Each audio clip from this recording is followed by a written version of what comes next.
Okay, I'm here with a guy by the name of Alan Tardy.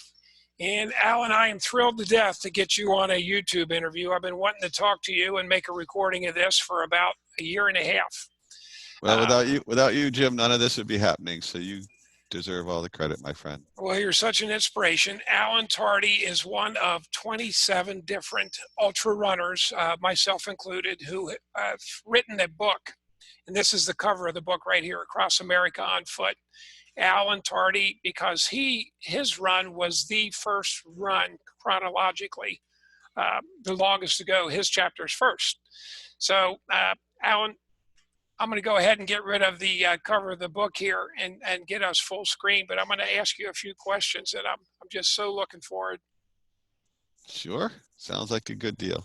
Okay, so tell us, I guess first off, why you chose to run across the country, and what year it was, how much of a runner you were, what gave you the idea to run across America? I ran when I was 23, and the idea actually came across my head when I was 21. And back then, young and bold and brazen, anything I participated in, I always wanted to go to the full extent of what it could be. So going large was always in my psyche.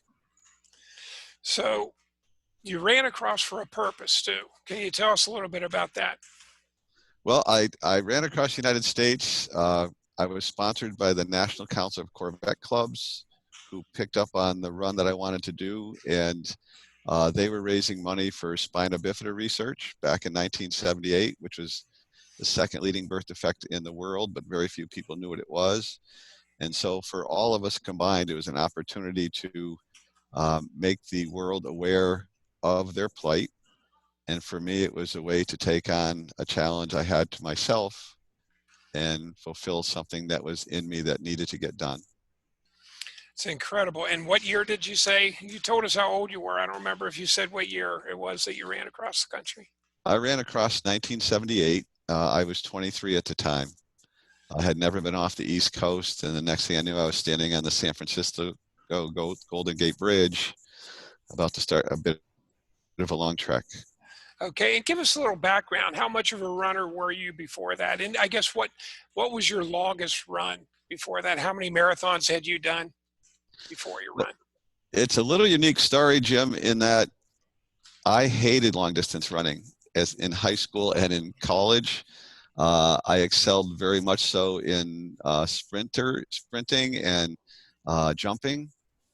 I was at UMass in Amherst as a freshman, approaching senior records in the triple jump, and was feeling quite ill and found out that I had mono and could not go back to the track team.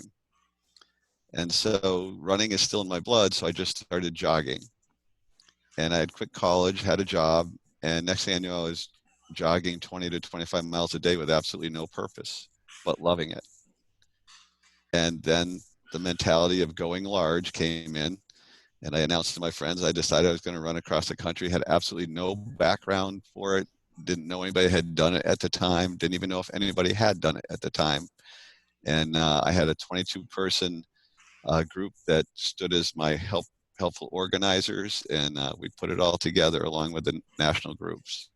That's incredible. Had you run any organized marathons prior to this? I had not. Back then, a lot of the world of road races and things that you see now didn't exist. The Boston Marathon obviously did, but, that was, a couple 100 miles away and wasn't in my, again, I was not a long distance runner, so I didn't know anything about this stuff. And you asked about marathons and stuff like that. I have never in my life run an actual marathon. Really? I have run 80 miles in a day. I have never participated in either half marathon or a marathon. Wow. Well, I got to go back to how you and I met. There is a group, it's called USA Crossers on Facebook. And not everybody in that group, we have over 1,000 members in the group, but probably if I had to guess, around 100 of us in that group have run or walked across the country. And that group's been around for 8 or 9 years. And About 2 years ago, a lady in our group who had not run across country she made a post in the group that she's thinking about running across America next year. What books would any of us recommend? And that's what put the idea in my mind to ask, to just throw another post out there. Hey guys, there's 10 or 20 books, but wouldn't it be cool if 25 or 30 of us all wrote a chapter in one book? And Al, you were one of the very first ones to chime in and say, yeah, you would love that. And so that's how Al and I met. And over the last 18 months, 25 other people have agreed to write chapters, and now it's done. And you saw the cover of the book. We have a couple really well-known runners, Pete Kostelnick, who has the world record for running across country.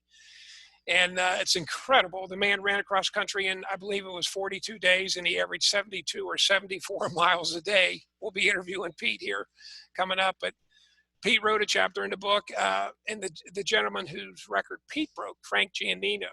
Frank has held the record since the 70s. I think, didn't Frank run, was it the same year as you or a year or two before you? He was, I believe, the year after. Year after. So anyway, there's 27 in there, some of the names you'll recognize, but we're just really, really excited. And Alan, I read your chapter, and I was actually, I don't mind saying I was in tears at the very end. So Thank you. We're all honored that you're part of the book, but I think it's especially pertinent that your chapter, which is phenomenal, is the first chapter in the book. Well, thank you. Yeah. You know, I feel, Jim, even way back as a young guy, that I always felt I wanted to give back to the world in a very large way, but did not have the finances to do that. And I feel I was blessed with one talent called running, and decided to use the two of them, or use that to help fulfill the other part. Yeah, and it's, you know, it's funny because you had mentioned that you hadn't done any organized running, and I certainly was not a runner before I chose to run across country either. And back then in the 70s when you did it, I did it in 2002, but back then, ultra running, I don't even know if it was a word. I don't, was it? I don't think it was even a word. No, it was not. And, you know, especially training to run across the country through the winter time, you know, when people saw me out in the middle of the winter time in the middle of a snowstorm jogging, I mean, that was just unheard of back then. Yeah. It really wasn't until the 90s that people really started catching on to this jogging thing and running thing. So back then we were an oddity and a nuisance many times to those people trying to drive down the road. And it sounds like, I'm guessing here, but it sounds like you did not hire a trainer. Did you hire a running trainer or a coach to get you in shape? Back then, trainers, as you would know them today, did not exist. Every gym has trainers. There's trainers on their own. My two trainers, shall we say, were a biomechanics professor and a nutrition professor out of the University of Massachusetts. And in reality, as much as they could help me, this was, you know, uncharted territory for them also. So when I asked them what I needed to eat, they looked at each other and went, we have no clue. I said I could run 50, 60 miles a day. They said, we still have no clue. But they were supportive. They had a lot of suggestions, and put a lot of that to use later on. Okay, one final question. Yeah, you and I both were not runners per se before running cross country. So, you know, when someone gets a copy of our book and they're not a runner, and whether they want to run across the country or they want to run a marathon or they want to cross their state or whatever, what advice would you give someone who's new to running who would like to consider running ultras? The biggest thing I love to throw out, especially to the newbies, is that except for the people that win races, nobody cares about the people behind it except for you. The first thing to throw out the window is that thought that you have to be the fastest. It's get out, expand your running distances, even if you have to walk in the middle. Go and enjoy it. Go and use it to take you on foot to places where you will see things you would never see while you're driving by, which is what I experienced many, many times while crossing the country. But it's you. It's you and what you want to do, and you need to just go and enjoy it and experience. And you will find also it's a tremendous community. Runners are tremendously social, tremendously helpful, and a lot of fun to be around, and the atmosphere is great. So even if you use your jogging or running or walking go to some events and go mill around some of the people, and it will inspire you to do more. Well, and thank you so much, especially for participating in the book. We love your chapter, and I'm thrilled that it's first, and I cannot wait to meet you in person. We'll be getting together sometime this spring. The book's coming out in March, so please look for it on Amazon. You'll see Alan Tardy there is the first chapter, which is phenomenal. You're an awesome person. Thank you, Alan. Thank you, Jim. It's been a pleasure and an honor to get together with you guys and to meet you and to put this book together for others to be able to inspire them. See you in New York soon, Alan. You got it, Jim. Bye now.